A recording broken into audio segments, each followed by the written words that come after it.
Od 3 tygodni boli mnie szyja po lewej stronie. Ból promieniuje przez łopatkę do bicepsa tricepsa. Ostatnio zaczęła mi drętwieć ręka. Co to oznacza? Czy to rwa barkowa?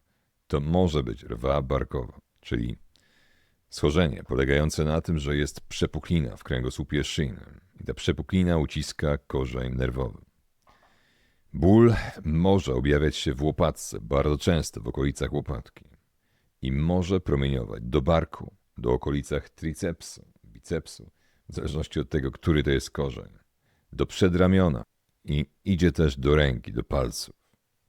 Jeżeli takie objawy są, często wykonuje się rezonans magnetyczny kręgosłupa szyjnego, żeby stwierdzić, czy tej przepukliny nie ma, czy ona jest. Jeżeli jest, to jak mocno uciska na korzenie i wtedy można dowiedzieć się, co z tym najlepiej zrobić, jak leczyć.